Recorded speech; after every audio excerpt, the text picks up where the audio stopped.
With me is European Union Special Envoy on Afghanistan. He's here in Delhi, had conversations with the officials, including the Indian Foreign Secretary. So welcome to WION. My first question, an obvious one, is what kind of conversations you had here in Delhi with the Indian officials regarding Afghanistan? Thank you for having me. We had a very good meeting yesterday with the Foreign Secretary and also with the Joint Secretary working on Afghanistan, who I met before. Basically, the purpose of my visit is to explore with Indian officials, understand better how they see the situation, what challenges they see coming from Afghanistan, what solutions they see, and how we can work together. And I'm pleased to see, and this we knew from before, that there's a very strong overlap in a way, or a very similar analysis of the situation. And we're now looking to see whether there are also concrete areas where we can be working together. Mm-hmm. What are these concrete areas where India and European Union can work when it comes to Afghanistan? I think we need to start with, we need to have a common understanding of the situation, as I said, that we already have. We should also try to harmonize the messages we are sending to the Taliban-appointed interim government in terms of what's expected from them, in terms of respect for human rights, in terms of Afghanistan not again being a threat to other countries, in terms of inclusivity of the government, and some other issues. And that's something we can work on, but not exclusively between the EU and India. And I see a convergence among partners in the region and beyond. It's the same thing we tell them, and that's a good thing. Mm-hmm. Sir, when it comes to your conversations with the Taliban foreign minister, what kind of conversations you had in Doha? And also, sir, any plans by European Union to recognize the Taliban regime in Afghanistan? I will start with the second question because that is the easiest and shortest one. The answer is no. We are not rushing into recognition. We are not recognizing, we haven't recognized the Taliban regime, the interim government. We do, however, see a need to engage with them. And our conversations in Doha this weekend with acting Foreign Minister Muttaqi and a strong delegation from Kabul touched on the areas I just mentioned. It touched on inclusivity of the government. We talked about human rights. We talked about counterterrorism. We talked about access for humanitarian assistance. And we also talked about safe passage, which means that Afghans under threat, Afghans who have a safe place to go, should be able to leave the country. But do you think, sir, Taliban is serious when it comes to issues like the human rights, women's education in Afghanistan? They have been saying that they are working on it, but we haven't seen any concrete progress, especially when it comes to government. There is no women representation there. So do you see any seriousness when Taliban says so? We discussed the issue of an inclusive government, and I made it very clear, and you are absolutely right, of course, there are no women in leading positions. That is something we talked about. On inclusivity, there are other aspects such as ethnicity and non-Taliban and non-Pashtun who should have a stronger role if they want the government to be recognized by its own people. Because there's a lot of talk about international recognition, but equally important, some would say even more important, is to be recognized by your own people. Mm-hmm. When it comes to the rights of women, there's a long way to go, but we talked about education, for example. And there was a clear commitment, and there was a clear declaration when we met, that it's a policy of the interim government that girls should go to school and women should have access to education. But obviously this is not happening. We need to see, we need to push, we need to monitor. And provided girls have access to education, we could even think of perhaps supporting the payment of stipends to incentivize salaries, to incentivize teachers.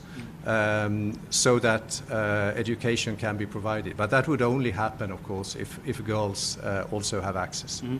So India is keen to send humanitarian aid to the people of Afghanistan, but there are hindrances coming. One, of course, is that Pakistan has certain issues, while it has publicly supported that it will allow. What do you make of this situation? Because India is very keen to do so, but there are issues. Humanitarian assistance to Afghanistan is absolutely crucial. The European Union has raised its pledges of humanitarian assistance from 60 million to 300 million euros. Our member states have pledged another 400 million euros, and we very much appreciate any contribution from other countries and very much appreciate India's offer of sending 50,000 metric tons of wheat to Afghanistan. Mm-hmm. There were some references in our conversations these 2 days that there were talks going on to solve the issue between India and Pakistan. I'm not aware of how these talks are progressing. I'm not aware of the specific details. But obviously, for the sake of the people of Afghanistan, we would very much hope that a solution can be found quickly. So, one tricky question. Pakistan says it has deep relationship. It has, of course, said it has influence when it comes to the Taliban government. What role you see of the government in Islamabad when it comes to making sure that Taliban fulfills the commitment? Do you think that Pakistan is playing a negative role, or do you think it is playing a certain positive role? I don't think it's constructive to try to put countries in either of those categories.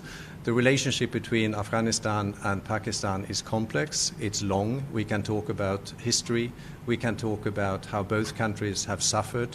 Pakistan has paid a high price.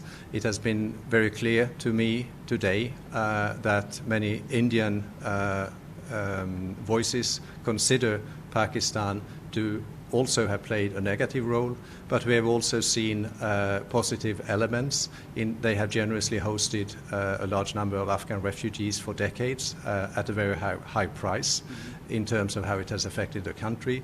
They have played a constructive role now in helping people, Afghans and foreign citizens, to leave the country. So I wouldn't like to, and I don't find it helpful to try to draw up what's the net value here, so to speak.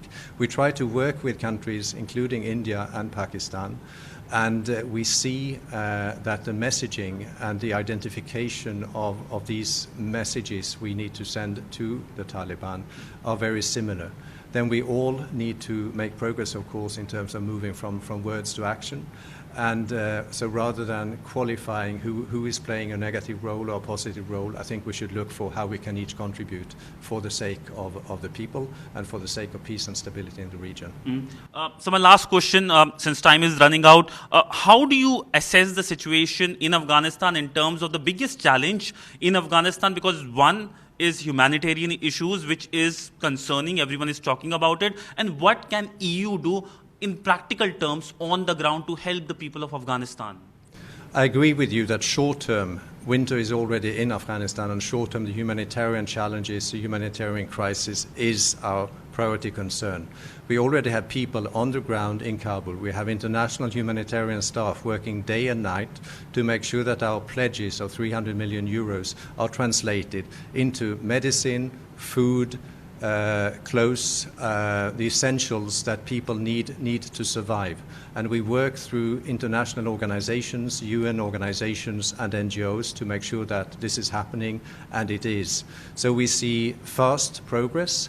There are significant challenges in getting resources into the country, not just the Indian wheat, but there is a liquidity problem.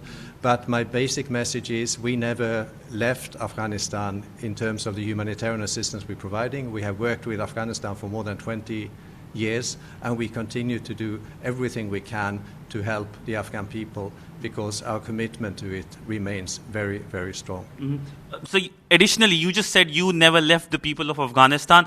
Any plans to open a full-fledged mission of the European Union in Kabul? There are no plans to open a full-fledged mission in Kabul. We had a quite substantial presence. We were providing development assistance of 200, 300 million euros a year. This is not happening. This is not possible. What we are considering is whether we could have a very small number of colleagues present. No ambassador, no head of delegation, but a few people who could help on the one hand, when it comes to the humanitarian, and secondly, to help Afghans to whom we have obligations and feel responsibility for in terms of safe passage. This will whether we can do that, when we can do that, depends on security situation, how it evolves, and it depends on the mechanism we can put in place to secure our staff, which is an absolute priority for us. But provided we can solve these issues, this could happen sooner rather than later.